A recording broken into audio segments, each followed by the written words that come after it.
निकाला मुझे। हम पाकिस्तान का किस्मत तब्दील करेंगे। आज पाकिस्तान और अवाम एक थे, एक हैं और एक रहेंगे। जी अस्सलाम वालेकुम। प्रोग्राम में आज 2-3 मुद्दात के हवाले से बात करेंगे। सबसे पहले गुफ्तगू आज का सबसे बड़ी खबर सेनेट का इलेक्शन। सिर्फ खैबर पख्तूनख्वा में इलेक्शन नहीं हुआ, बाकी पूरे मुल्क की असम्बलियों में, पंजाब में, सिंध में, बलूचिस्तान से पहले ही बिला मुकाबला मुंतखब हो चुके हैं। इस्लामाबाद की सीटों पर भी इलेक्शन हो चुका है इस वक्त जबकि हम प्रोग्राम रिकॉर्ड कर रहे हैं। बहुत से सेनेटर्स बन चुके हैं जिनका ऐलान हो चुका है, कुछ मजीद का ऐलान अभी होना है। लेकिन जो फोकस करेंगे हम खैबर पख्तूनख्वा के हवाले से, जहाँ पे पाकिस्तान तहरीक इंसाफ ने हमेशा की तरह अपने गैर जमहूरी रवैयों की पादाश और बचगाना हरकत की पैरवी करते हुए एक नादानी कर दी। आज KP असम्बली में सेनेट का इलेक्शन मुलतवी हुआ। क्यों मुलतवी हुआ? क्योंकि 26 खवातीन ने मखसूस नशिस्तों पर हलफ नहीं उठाया, जिसके बाद इलेक्शन होना था और इलेक्शन नहीं हो सका। इन 26 खवातीन ने हलफ क्यों नहीं उठाया? क्योंकि स्पीकर खैबर पख्तूनख्वा असम्बली ने हलफ बर्दारी नहीं करवाई, बावजूद इसके कि इलेक्शन कमीशन और पेशावर हाई कोर्ट की तरफ से अहकामात बार बार जाते रहे स्पीकर KP असम्बली को कि मखसूस नशिस्तों पर हलफ करवाया जाए। लेकिन पाकिस्तान तहरीक इंसाफ हठधर्मी की कैफियत पर जमी रही कि ये मखसूस नशिस्तें PTI की हैं और जब तक उनको नहीं दी जाती PTI प्लस सुन्नी इत्तेहाद काउंसिल को, तब तक हलफ नहीं हो सकता।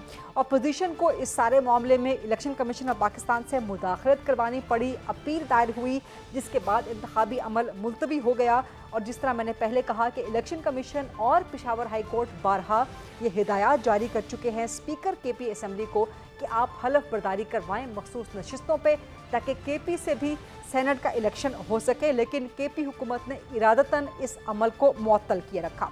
इलेक्शन कमीशन का एतराज़ कानूनी और आइनी है कि जब पाकिस्तान तहरीक इंसाफ सुन्नी इत्तेहाद काउंसिल में शामिल हो रही थी तो ये फैसला आइन के और पार्लिमानी रवायात के मुताबिक नहीं था, और इसी बात का इजहार पाकिस्तान तहरीक इंसाफ की लीडरशिप बाद में खुद भी कर चुकी है और एडमिट कर चुकी है कि यहाँ पे उनसे गलती हुई।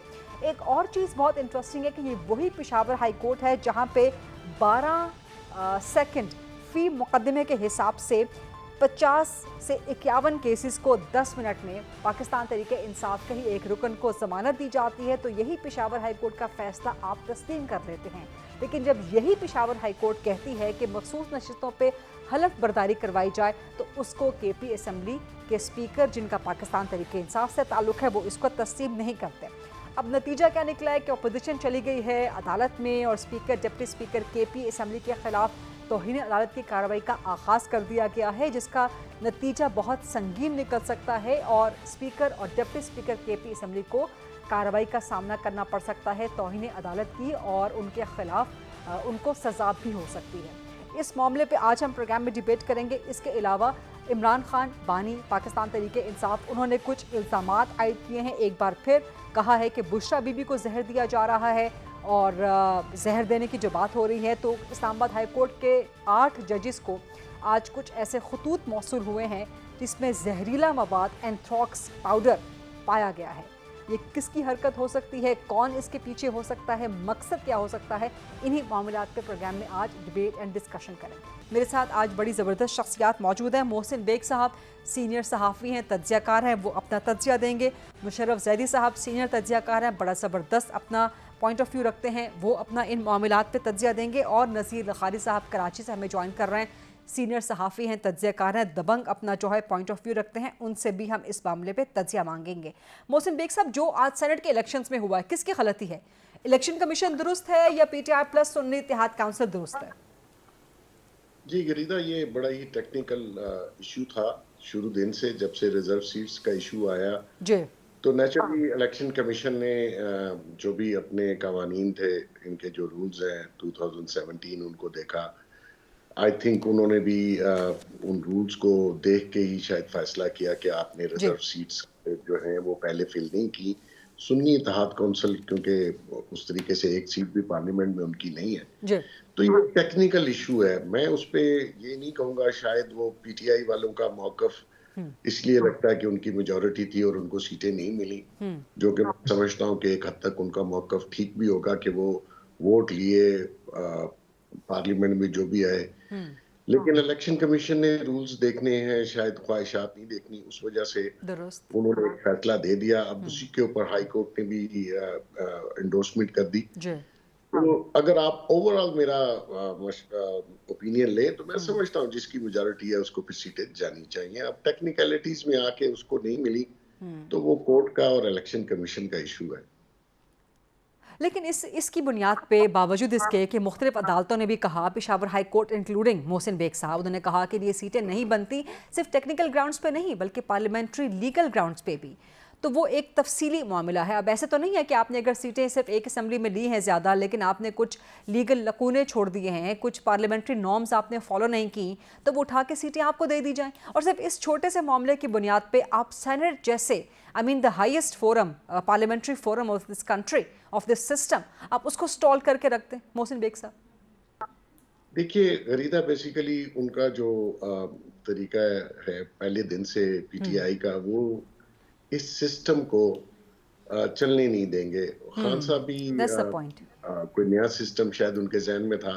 उन्होंने, उनकी अपनी गवर्नमेंट थी तो पार्लियामेंट को कुछ ज्यादा अहमियत नहीं दी और पार्लियामेंट को अपने लोगों को कह के नहीं चलने दिया। और जिस किस्म की स्पीचेस और जो मतलब आप देखिए, बजट गवर्नमेंट पेश करती है, अपोजिशन हंगामा करती है, हमने आज तक यही देखा है। लेकिन अपना गवर्नमेंट जो है वो उस बजट के ऊपर हंगामा खड़ा कर दे, ये मैंने कभी नहीं देखा था। तो बेसिकली उनका मकसद यही है कि अब वैसे भी जो लोग पार्लियामेंट में उनकी तरफ से जीत के आए हैं, वो पीटीआई और उनका पीटीआई नजरियाती और या पीटीआई से कोई तल्लक नहीं है, नए लोग हैं, इन्होंने अपॉर्चुनिस्ट हैं। 9 मई की जो बेनिफिशरी हैं वो ये लोग हैं जो पार्लियामेंट में पहुंचे। तो फलाने लोग तो प्रेस कॉन्फ्रेंस करके पतली गली से चले गए। अब ये लोग जो हैं ये पार्लियामेंट में पहुंचे, ये मैं आपको वसूख से कह सकता हूँ, इसमें मेजॉरिटी ऐसे लोग हैं जो अगर खुद खड़े हों तो शायद 10 वोट ना ले सकें, लेकिन क्योंकि ये एक कल्ट है, कल्ट ने के पास जिसका टिकट होगा वो जीतेगा। और दूसरी बात यह है कि हमारी जो हमारे एस्टेब्लिशमेंट है या हमारी गवर्नमेंट है, उनकी भी गलती है। क्योंकि इलेक्शन के बाद आपने, इलेक्शन का मकसद भी यही तो होता है कि आप पॉलिटिकल स्टेबिलिटी लाए, नई गवर्नमेंट लाए, अपने तरीके से काम करे, और वो हुआ नहीं। उसके मतलब इलेक्शन के बाद तो हालात वर्ष होते हुए नजर आ रहे हैं। तो इसमें एस्टैब्लिशमेंट की गलती कहाँ से है मोहसिन बेग साहब? देखिए, मालक हैं, उन्होंने, उनको चाहिए था कि वो स्टेबिलिटी को बरकरार रखते। ये नहीं है कि आप अपनी साइड, अपनी मर्जी की चीजें कर ले और बाकी अवाम को हवा में छोड़ दें। ये मुल्क लावारिस हो गया एक्चुअली, इसका वारिस कोई नहीं है। हर शख्स, हर अदारा अपने जो है अपनी एक साइड बना ली है कि हम शायद महफूज रहेंगे। ये 25 करोड़ लोग जब निकलेंगे तो शायद ही कोई महफूज रहे। इनका ख्याल करें, इस मुल्क का ख्याल करें, चीजें बिखरने से बचा लें। अभी भी शत वक्त है कि आप बचा सकते हैं। लेकिन जो दूसरी जमात है, पीटीआई खासकर, उनका इंटरनेशनल एजेंडा है। इस मुल्क में वो स्टेबिलिटी नहीं आने देंगे। आप फिर इलेक्शन करवा लीजिए, फिर करवा लीजिए, इनको गवर्नमेंट दे दीजिए, इनको कि आ जाए, आपका खान को पीएम बना देते हैं, फिर भी ये हालात वर्ष ही होंगे जो कि उन्होंने 4 साल में किए थे। बिल्कुल ठीक है, बिल्कुल ठीक है। मुशर्रफ, कमिंग टू यू, ये जो सेनेट अब इनकम्प्लीट रह गई है, सेनेट का चेयरमैन इलेक्ट हो सकता, डिप्टी चेयरमैन इलेक्ट नहीं हो सकता, सेनेट इन टोटलिटी इनकम्प्लीट है सिर्फ एक छोटे से इशू की बुनियाद पे। सो ये इशू किसके दरमियान है, बिटवीन पीटीआई एंड ईसीपी और बिटवीन पीटीआई एंड एस्टैब्लिशमेंट? मेरे ख्याल है इसमें सियासी जमातों का तो कोई किरदार जो है वो ख़ास है नहीं। जिस तरह से मुल्क में जब इलेक्शन होने थे खैबर पख्तूनख्वा असम्बली के, देर की गई, एक से एक एक्सक्यूज़ हुए, मेरी और आपकी इस पे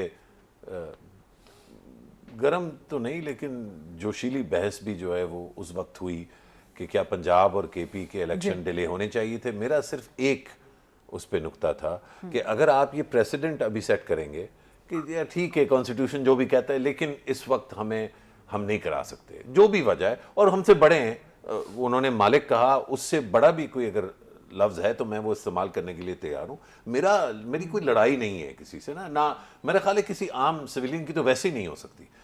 सिर्फ ये इतना सा जो मोहसिन भाई ने फरमाया, बिल्कुल दुरुस्त फरमाया कि मुदाखलत का मकसद क्या है। जहाँ तक मुझे समझ आई है, मुदाखलत जब इमरान खान को बनाया वज़ीर आज़म, और वज़ीर आज़म बनाने से पहले मुसीबत बनाया।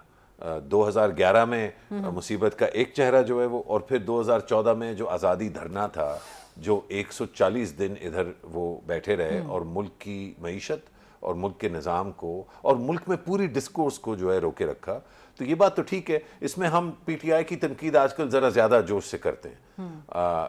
मैं उस ज़माने में ज़्यादा करता, अब मैं कम कर रहा हूँ। और अब मैं कम इसलिए कर रहा हूँ कि हमें ये लगता था कि ये पीटीआई फैसले कर रही है। पीटीआई ने फैसले किया कि धरना देना है, पीटीआई ने फैसले किया लाहौर में मीनार पाकिस्तान पे जाना है, पीटीआई ने फैसला किया कि पीटीआई के अलावा जितनी भी पार्टियां हैं वो करप्ट हैं, जितने भी लीडरान हैं वो करप्ट हैं, मुल्क दुश्मन है। ये सारा हम पीटीआई पे, अब फ्रैंकली स्पीकिंग अब तो पीटीआई पे नहीं लगा सकते। सेनेट के इलेक्शन में देर जो है वो पीटीआई ने तो नहीं कहा था निज़ाम को कि आप इलेक्शन का जो सिंबल है इनको ना मिलने दें, आपने नहीं मिलने दिया। जनरल इलेक्शन तो अपने टाइम पे हो रहे हैं। सेनेट के इलेक्शन एक्चुअली तो मतलब 11 मार्च को ख़त्म हो गई थी पुरानी सेनेट ना, तो ये वेकेंट है।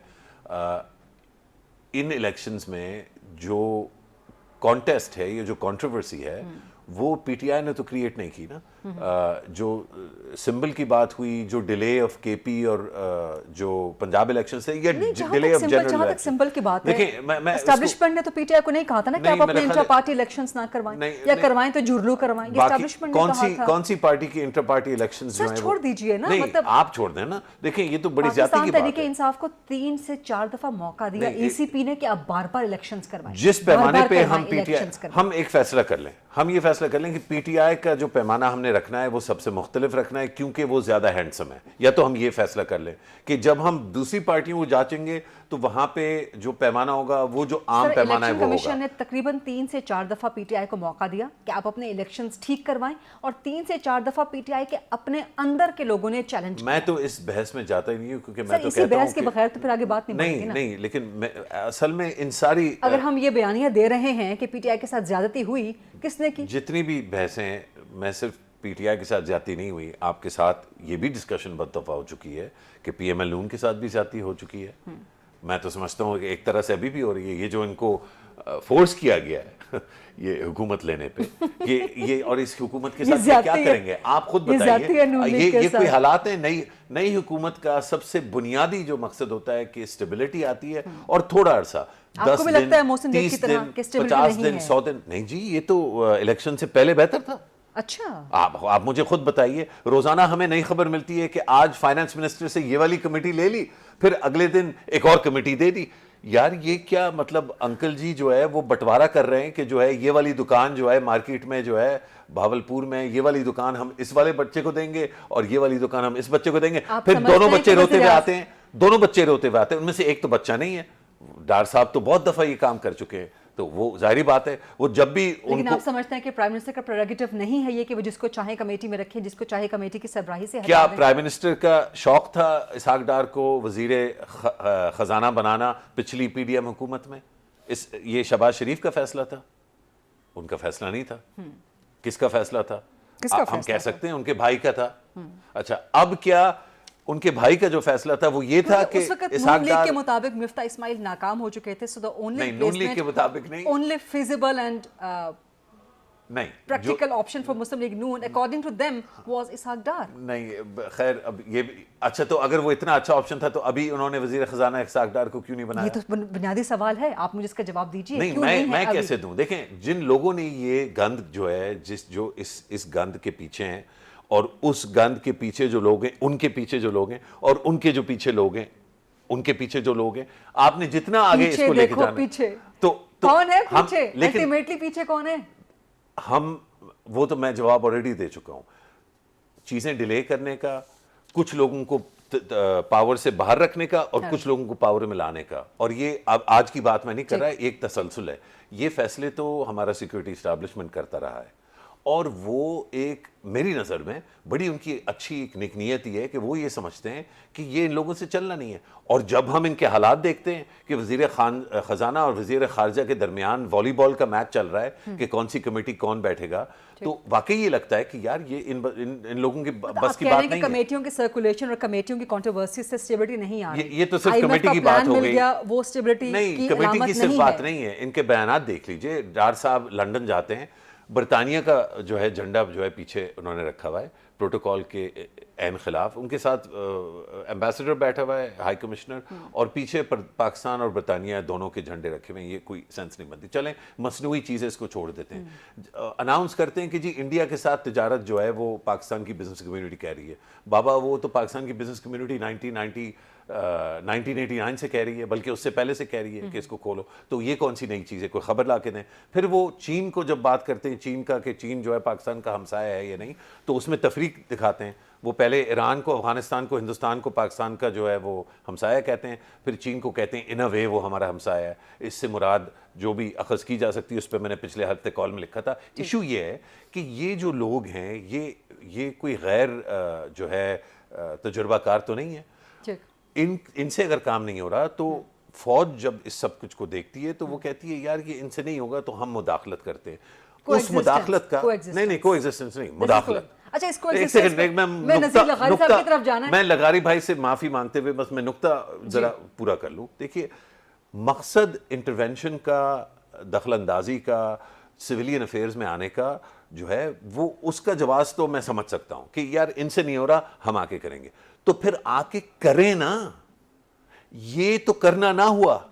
6 इस्लामाबाद हाई कोर्ट के जजेस खत लिख रहे हैं, वापस बॉल जो है वो सुप्रीम कोर्ट में जाती है। इस पे आगे चल के आएंगे, ये हमारा एक सेपरेट सेगमेंट है, but this is I think a coexistence का formula which must be appreciated and which must be I think supported in a sense कि डोमेन्स दोनों के सेपरेट हैं। इस पे आगे चल के डिबेट करते हैं जरा। लेकिन सपोर्ट की तो सवाबदीद किसी सिविलियन में, खासकर मेरे में तो बिल्कुल नहीं है। सपोर्ट करें या ना करें, नज़ीर लखारी साहब नाराज हो जाएंगे कि मुझे क्यों बिठा रखा है, सिर्फ दिखाने के लिए, दिखावे के लिए बिठा रखा है। जिस तरह के सिविलियन गवर्नमेंट सिर्फ दिखावे के लिए सामने है और पीछे एस्टैब्लिशमेंट के तौर पे मुशर्रफ ज़ैदी साहब सारा टाइम ले रहे हैं। नज़ीर लखारी साहब, आपकी तरफ मैं आ रही हूँ और मेरी तरफ से माजरत, मुशर्रफ ज़ैदी साहब जो है आपका टाइम ले रहे हैं एक एस्टैब्लिशमेंट के क्या कहना चाहिए बड़े दबंग अंदाज में। बट नज़ीर लखारी साहब, एक छोटी सी ब्रेक का वक्त हुआ, आपकी इजाज़त से let me take this break and then will come back. जी, welcome back after the break. Lakhari साहब, क्या आप एग्री करते हैं मुशर्रफ ज़ैदी साहब की बातों से, plus taking the debate back, जो सेनेट का इलेक्शन का मामला है, अब सेनेट नामुकम्मल है, किसका ये फॉल्ट है? इलेक्शन कमीशन गलत है या PTI गलत है? यहाँ पे मैं दोनों इंतहाई काबिल एहतराम दोस्तों की राय से बड़ी हद तक मुत्तफिक भी हूँ। ठीक, और मेरा एक अपना नुक्ता नज़र भी है। जी ज़रूर। एक तो ये है कि ई हमा आवर्दा तुस्त, फारसी में कहा जाता है ये सब आपका किया धरा है। तो ये सब कुछ पाकिस्तान की इस्टेब्लिशमेंट का किया धरा है, जो कुछ भी है सब उन्हीं का किया धरा है। और जनरल ज़िया के बाद जनरल ज़िया ने कहा था, इन दोनों दोस्तों को याद होगा, कि हम इंतकाल इक़्तिदार नहीं करेंगे, हम इश्तराक इक़्तिदार करेंगे। और शराकत इक़्तिदार जो थी वो सिविलियन बालादस्ती पर थी ही नहीं। और अब तक जो सूरत हाल है वो यही है कि सिविलियन बालादस्ती का कोई तसव्वुर नहीं है, और बहरहाल इंतकाल इक़्तिदार का भी कोई तसव्वुर नहीं है। शराकत इक़्तिदार है, जभी तो बेनज़ीर भुट्टो ने 1996 में एक फारूक लगारी की तरफ से इक़्तिदार से अलग किए जाने के बाद कराची प्रेस क्लब में बिल्कुल सीधा सामने आई थी और मुझे कहा था कि I was not prime minister of Pakistan, I was only mayor of Pakistan. मैंने कहा था बीबी आप वो भी नहीं थी, या आपका अपना ख्याल है कि आप मेयर थी, आप ना प्राइम मिनिस्टर थी ना मेयर थी। तो सिविलियन की डोमेन इतनी है, और बाकी जितने भी हैं ये सारे के सारे हीरो, ये सारे के सारे डायनामिक, ये सारे के सारे बड़े बड़े शान और शौकत वाले लोग, वो उसके हीरो का लफ्ज़ जो आपने यूज़ कर लिया है, ये हीरो का लफ्ज़ जो आपने यूज़ कर लिया, ये इस्लामाबाद हाई कोर्ट से भी कुछ हीरो सामने आए हैं, लेकिन प्लीज़ आप जवाब मुकम्मल कीजिएगा। जी, मैं अर्ज़ कर रहा हूँ हीरो, मैं जिनको हीरो समझ रहा हूँ मैं उन्हीं की बात कर रहा हूँ कि जिनको ये लाए हैं पनीरियाँ लगाकर और गमले उगाकर, जिनको ये सियासी अमल में लाए हैं कि ये हमारी तरफ से नुमाइंदे के तौर पर आएंगे। पहले एक को लाए, फिर दूसरे को लाए और परवान चढ़ाया। मैं समझता हूँ उनसे पूछना चाहिए और इंतहाई आजिल से पूछना चाहिए, एक डिस्कशन के तौर पर पूछना चाहिए उनसे, एहतसाब के तौर पर।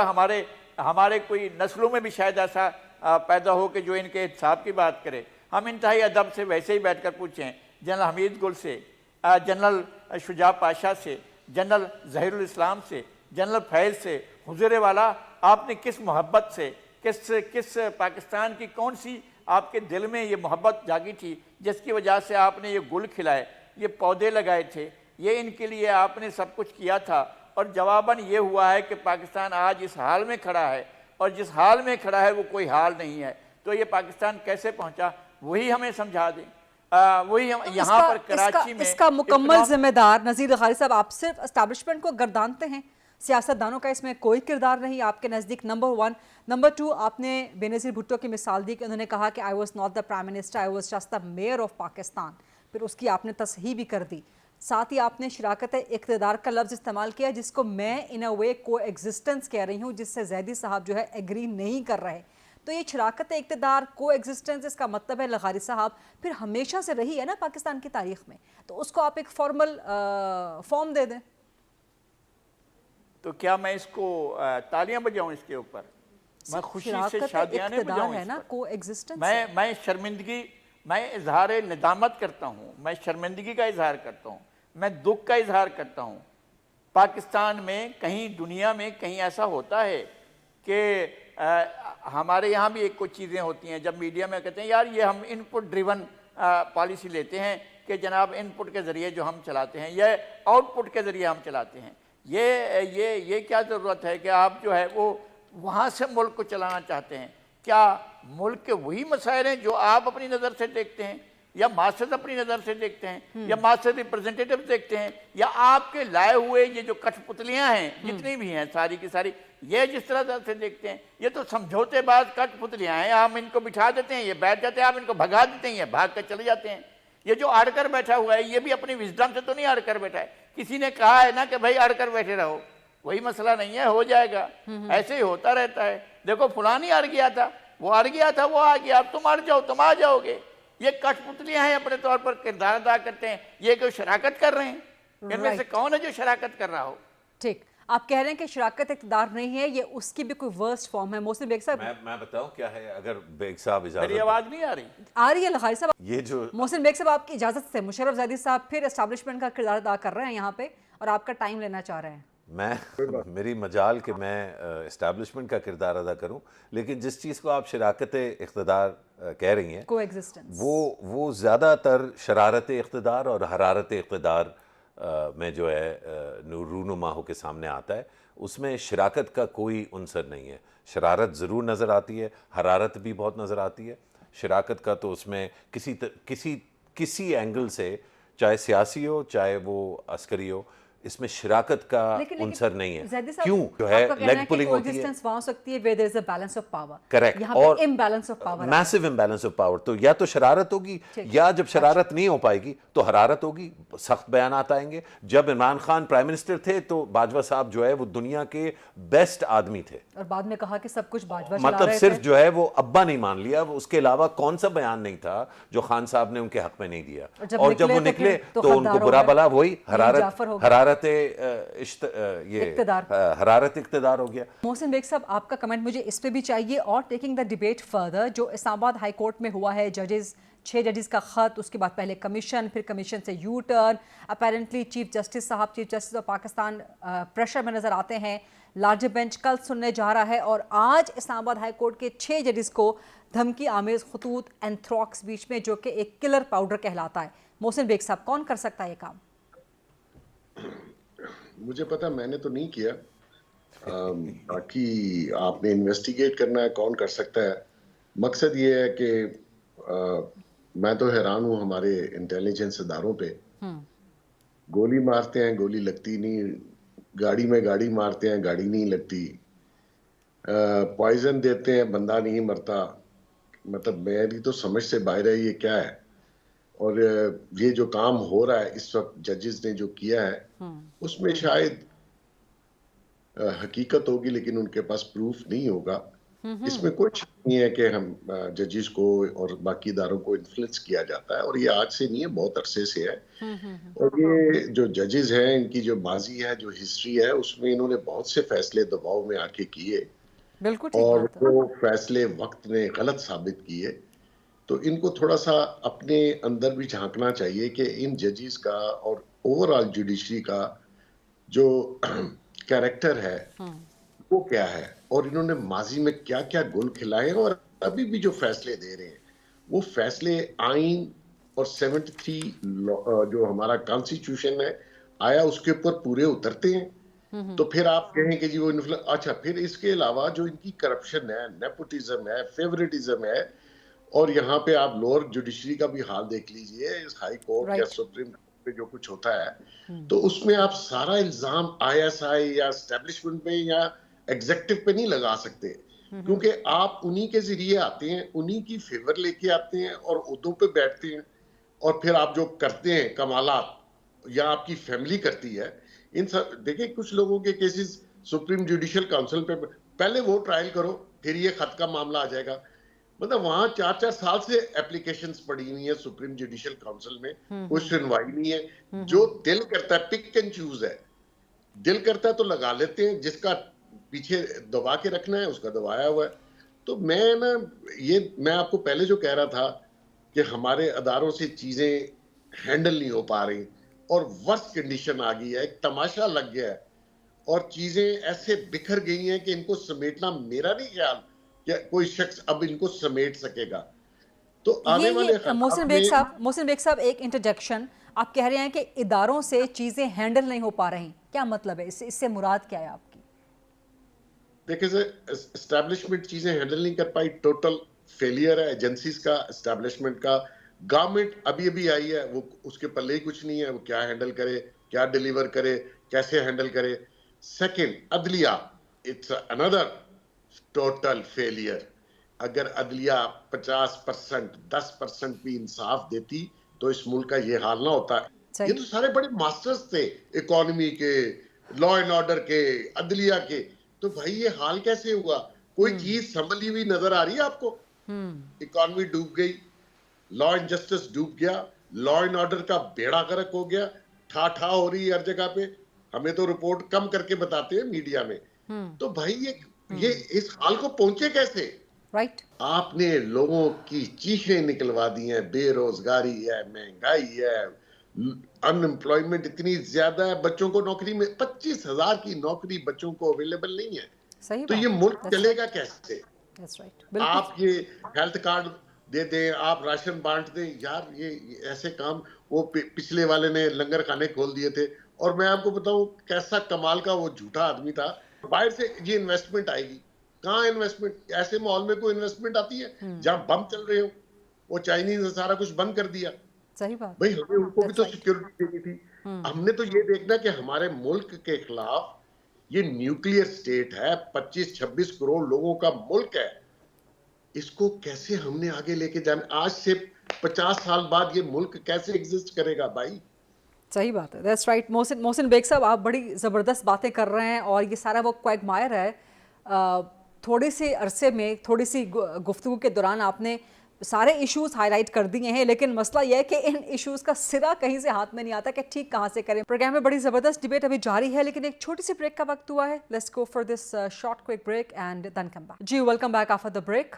नज़ीर लखारी साहब, इस्लामाबाद हाईकोर्ट के 6 जजेस का मामला अब कल लार्जर बेंच उसमें बनने जा रहा है। इस मामले में से आपको निकलता हुआ इसका अंजाम क्या नज़र आ रहा है, और क्या अदलिया में मुदाखलत आज की है, इससे पहले की नहीं थी, या अगर सिर्फ इसी को टेस्ट केस बना लिया जाए तो ये टर्निंग पॉइंट साबित हो सकता है? और क्या अदलिया में मुदाखलत सिर्फ बैरूनी है, अंदरूनी मुदाखलत नहीं होती अदलिया में? नज़ीर लखारी साहब।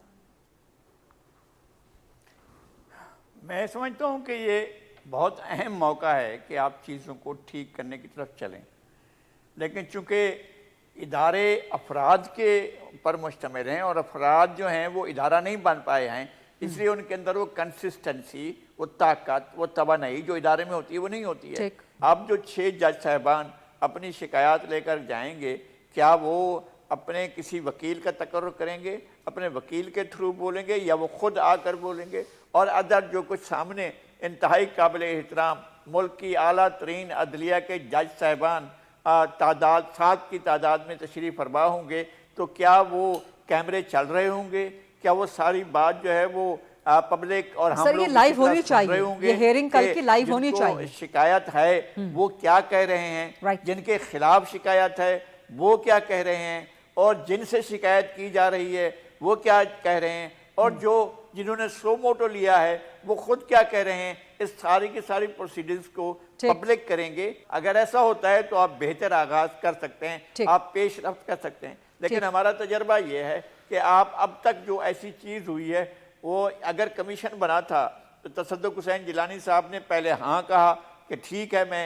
इसको करता हूँ, जी। फिर उन्होंने ना कहा, तो ना क्यों कहा ये भी एक चीज़ होगी। और क्या ये जो कुछ हम देख रहे हैं ये हम पब्लिक को देखने को मिल रहा है, हमें नहीं सर मालूम। बिल्कुल लाइव होना चाहिए। प्रोग्राम का टाइम बिल्कुल खत्म हो रहा है, बिल्कुल करीब है खत्म होने के। मुशर्रफ ज़ैदी साहब, योर लास्ट कमेंट्स ऑन जो एक तो कल होने जा रहा है ये हियरिंग लार्जर बेंच के सामने, बट आज जो इस्लामाबाद हाई कोर्ट के 8 जजेस को anthrax powder, who could be behind this, who could be ये डूइंग तो दिस? मुझे कोई मतलब ये तो इन्वेस्टिगेशन के बगैर जो है, और मैं इन्वेस्टिगेशन करूंगा नहीं तो मेरे लिए कहना ये क़ब्ल वक्त होगा। लेकिन ये मैं ज़रूर कह सकता हूँ कि अब इस मुल्क और माशरे में जितना भी बुरा होता है उसका मुख्तलिफ जो ग्रुप्स हैं वो फैसला पहले से कर लेते हैं। जो लोग पीटीआई के हक़ में हैं वो कहेंगे कि एंथ्रैक्स जो है वो जो पीटीआई के ख़िलाफ़ लोग हैं उन्होंने करवाया है। जो समझते हैं कि सिक्योरिटी इस्टेब्लिशमेंट की मुदाखलत ही सारे मसलों का जड़ है, वो इसको सिक्योरिटी इस्टेब्लिशमेंट के कदमों पर इसका जो है ज़िम्मा डालेंगे। जो समझते हैं कि करप्ट सियासी निज़ाम जो है वही सारी मसाइल का हल जड़ है, वो कहेंगे ये सियासतदानों ने कराया है। तो ये जो बयान किया लगारी साहब ने और मोहसिन भाई ने, ये 100% दुरुस्त है, ये सारे मसले हैं। अब मुझे ये लगता है कि जब हम बैठ के सिर्फ मसलों का एक दफ़ा फिर से जो है, यही हो रहा है ना कई सालों से, लिटरली जो मसाइल हैं उनकी नौइयत जो 2002 में जब मीडिया खुला था और जो आज है, मुझे ऑनेस्टली बता दें कि कितना कोई बहुत ज़्यादा फ़र्क आया हो। तो ये बात बिल्कुल बजा है कि कोई भी गांव में गड़बड़ होती है ना, गांव में पुराने स्टाइल में, तो कोई एसी या डीसी के पास नहीं जाता, कोई जो है वो माओ या बहनों या बेटियों के पास नहीं जाता, कोई वो उस 19 साला लड़के मोटरसाइकिल वाला जो या साइकिल वाला जो है उसके पास नहीं जाता। लोग जाते हैं तो चौधरी के पास जाते हैं। गांव का चौधरी जो है अगर ठीक होगा, देखें हम इमरान खान की जितनी तनकीद करें कुछ बातें तो वो बहुत पति की करता था और अल्लाह करे करता रहे, हमारे मुल्क का लीडर है। मिसाल के तौर पे ये हमेशा वो कहता था कि माशरे और रियासत के टॉप पे जो लोग हैं, और वो प्राइम मिनिस्टर को टारगेट करता था क्योंकि उस वक्त वो फौज के गोद में बैठा होता था, लेकिन बात वो ठीक कर रहा था। बुनियादी तौर पे गांव का चौधरी अगर ठीक हो जाए और अच्छा हो और बेहतर फैसले करे तो ये बाकी सारे बैठ के आप जब ये बात कर रहे हैं, आप खुद कह रहे हैं नहीं, लेकिन फिर आप फौज की गोद में बैठ के ही चौधरी बने हुए हैं और फिर आप वही काम कर रहे हैं जिसपे आप दूसरे गांव के चौधरी को तनकीद करते थे। अब तो उसको गोद से निकाल दिया ना, तो अब तो हमने आज की अभी भी वो फौज की गोद में बैठने को तैयार हैं। वो कहते हैं कि दूसरों को, लेकिन उनका जो अल्टरनेटिव है वो तो नोच के गोद में मतलब लड़के जो है बैठे हुए ना, तो यानी कि हम तनकीद करें तो कहाँ करें और किसकी करें, लेकिन जो एक्चुअल तनकीद बनती है वो मैं फिर से उधर ही आऊंगा। हमारा जो चौधरी है, हमारे जो आका हैं, हमारे जो माई बाप हैं, हम सब के पाकिस्तान में, उन लोगों पर ये अब जो है इन हालात में अब अशद ये जरूरत है कि वो थोड़े से होश के नाखून जो है वो लें और खुदा के लिए चीजों को समझने की कोशिश करें कि जिस तरह वो कर रहे हैं उस तरह से चीजें बेहतर नहीं हो रही। इंशाल्लाह किसी और प्रोग्राम में इस पॉइंट पे डिस्कशन आगे बढ़ाएंगे। आप माई बाप कह रहे हैं, मोहसिन बेग साहब ने मालिक का लफ्ज इस्तेमाल किया था। इन्हीं मामलात पे प्रोग्राम को आज की क्लोज करते हैं। मुशर्रफ ज़ैदी साहब, मोहसिन बेग साहब, नज़ीर लखारी साहब, बहुत बहुत शुक्रिया। आज से टुमारो इंशाल्लाह एट 8 o'clock ऑन GTV। अल्लाह हाफ़िज़।